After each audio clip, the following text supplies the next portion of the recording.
thanks. So I'm going to talk a little bit about how Vox does premium programmatic, and I'm going to do it sort of two different ways. One is give a little bit of a brief history on how we got to the place that we are today from a programmatic perspective, and also try to help define what premium means to Vox Media. As I know that's a loaded term and means a lot of different things to a lot of different people. And so to start with the brief history, I'm going to go sort of back to the first half of 2014, and what programmatic was at Vox was basically everything that you did not want it to be. It was remnant inventory. It was the worst inventory we had at the cheapest prices that we were getting across the board.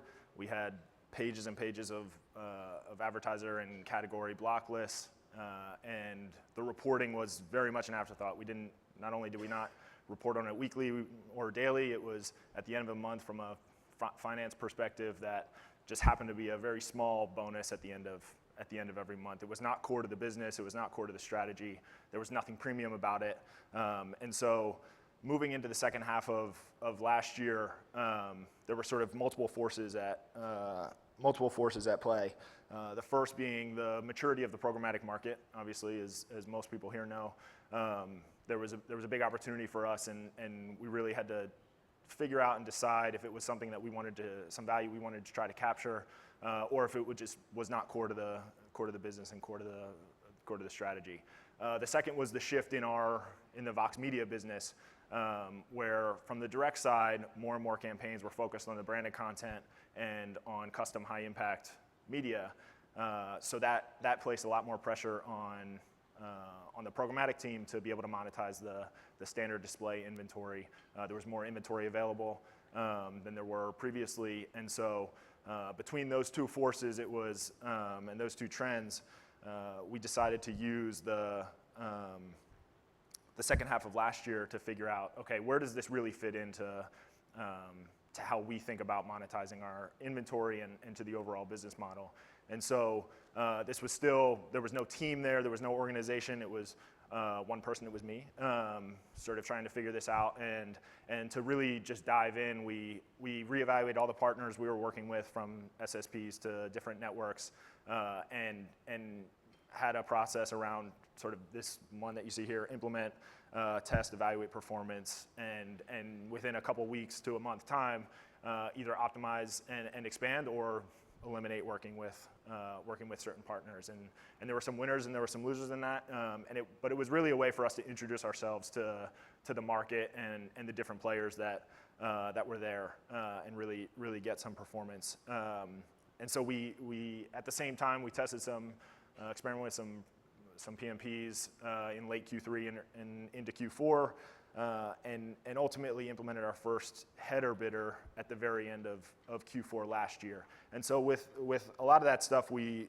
saw some really strong performance gains, some really strong revenue growth, and then so coming into this year, it was a really core part of the planning and the overall business model, and that was a very different place than we had been from at any point before that. And so for us to really capture the value that was there, it took really an organizational shift and a sort of refinement of the focus and how we thought it and talked about it.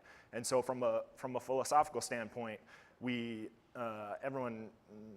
people have noted this, but for programmatic to work, it can either be your best friend or it can be sort of your worst enemy. And so it needs to be core to and follow the value proposition that any individual publisher already has. And so for us to do that, we needed to make it available sort of from the direct, same offerings as the direct team, and anything you can buy directly, whether it's inventory, whether it's ad products. From a pricing standpoint, it was the same. We decided to go to market at the same rate card, in some cases even above where we are on the direct side. And so that was sort of the go-to-market strategy for us, to be able to extend. And Lori mentioned this yesterday about programmatic is just a different channel through which to access media and inventory, and that's exactly how we thought about it. And so there's no sort of a shift from where we were the year before, where there was the worst inventory. Now it's the same inventory and at the same pricing. And so however clients want to access that inventory, we wanted to make that available. and really empower the direct sales team they already have the relationships with their clients. They sell across all 8 of Vox Media brands, and so wanted to take this offering to them. And so the first piece of that was around sales compensation. So we compensate direct salespeople on all programmatic deals from the publishers that I've talked to who also do this. It's the first thing that you want to be able to do. For publishers who do not, they wish they could. So it was a really important step. Some difficult conversations with the CFO, but it's an important step to make sure that it's sort of total buy-in across the sales organization. And then the second piece is around education, and many people have touched on the education of the sales team, and that's sort of a known, and that's sort of perpetual education. What I personally underestimated was the education of the other groups of the company. So from the education of the ad ops group, the education of the yield team, the education of the executive team at the company, and also the education of the product team. Vox is a really strong product and technology culture, and we would prefer to build everything in-house. And so to have some of these programmatic partners where you don't know what the end creative is going to be, and you don't know where the users going to end up landing, so that there was a big education around that side of the company as well. And then at the same time, there was sort of defining what we wanted premium to be for Vox. And we originally came into the year around how if we could just get prices high enough, we create enough competition and raise prices enough, then sort of quality will follow. And it turns out that's not true. Some of the bad actors and some of the lower quality are willing to pay me a lot of money to run inventory and high CPM. So it was really around sort of that evolution throughout the year around what we wanted premium to mean in the programmatic world, which is taking into consideration the latency and ad quality and sort of evaluating any sort of fraudulent activity that we were getting. Everyone knows the mobile redirects, and sort of we sort of take up those conversations with the partners that we work with in a very real way. So we evaluate partner performance on CPM, revenue, and ad quality. And like that's a core tenet of what we talk about in every QBR, in every meeting that we have with any partners that we have. That's a core component of what we talk about, and especially with the header bidding. So I mentioned that we launched with our first header bidder in late Q4 of 2014. We didn't have a second wave until about 4 or 6 weeks ago, where we added another one, because we weren't comfortable with we had a lack of mechanism to measure the performance on both the revenue side, the impact on the revenue side, but more importantly, the impact on the technical side around page load and latency and sort of those types of things. And so that's a really important piece for us, especially with all the conversation around ad blocking and NHT and sort of user sentiment. We want to make sure that the experiences that we're offering, that we're known for on the direct side, whether it be branded content or whether it be the higher impact custom units on both desktop and mobile, we want to deliver those same experiences programmatically from a user standpoint. And so that was a big part. And so putting the weight of the Vox Media product team behind it is sort of an evolution and continuous process, but it has certainly helped us to this point. And so with all of that, the sort of delivering on the 350% year-over-year growth that we're capturing this year from a programmatic standpoint, sort of all of that together has really allowed us to get to that point. And so then looking ahead to 2016, some of the things that we're excited about is the programmatic guaranteed side of things. We've done a handful of campaigns this year that have worked both for us operationally and for clients. I think the more interesting aspect of this is on the audience guaranteed side, which some of the platforms are just starting to be able to develop and deliver around. Okay, client X, you have a target audience. The overlap is 20 million impressions a month. If you guarantee me that you're going to take 3 million of those, then I can set you up in the ad server at the appropriate point, along with at the same point of direct sales, even in some cases above direct sales, knowing that there's budget there on the back end. And most of the advanced conversations that we're having with certain clients are is planning in tandem with the direct side. So, okay, on our direct rep, we're getting the branded content programs and the distribution there, along with some sponsorship and takeovers. At the same time, you want to run your fluid media programmatically. This is how we're planning to capture those dollars. And like I said, the advanced conversations are sort of already taking us there. The second piece is making the custom high impact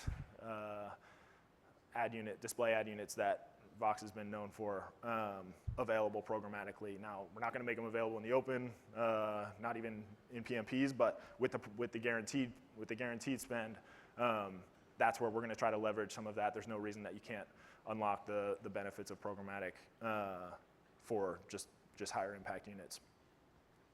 And then the last piece is around audience data and bringing more of our audience data to the forefront. It's been touched on that this is a little bit of a loss leader right now in terms of effort from a publisher standpoint right now versus the revenue returns currently, but especially for clients that may lack some first-party data, the campaigns that we're running on the direct side that leverage Vox first-party data are seeing performance gains. So there's no reason to not be able to unlock that via programmatic channels as well. And so that's going to be a core piece of what we try to accomplish next year as well.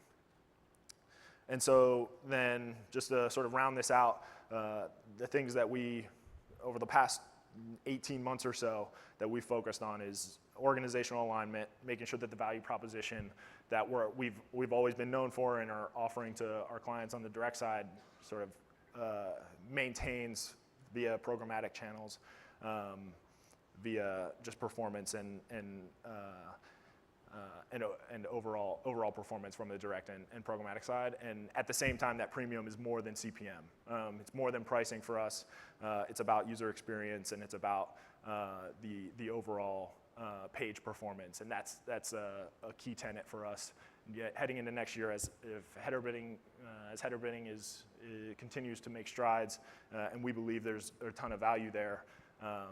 There's also some performance constraints around that, and we want to make sure that we're monitoring it and helping partners really capture all of that value. And so that's basically it, and I'm happy to take questions, and I think Brian's going to jump back up. Yeah, cool, thanks. I want to open it up to questions. You have questions for Ryan? I was interested in what you had about premium being more than price. Mm-hmm. How do you maintain the quality of the ads that are coming through programmatic channels?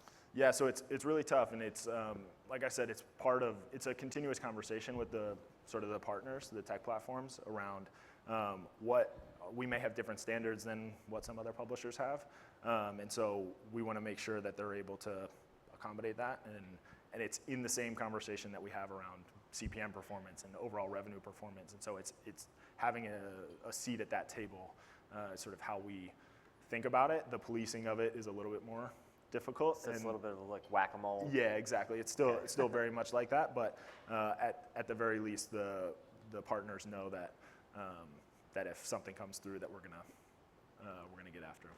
Gonna knock them on the head. Any other questions? Anyone? Okay. Oh wait, there's one right in the back.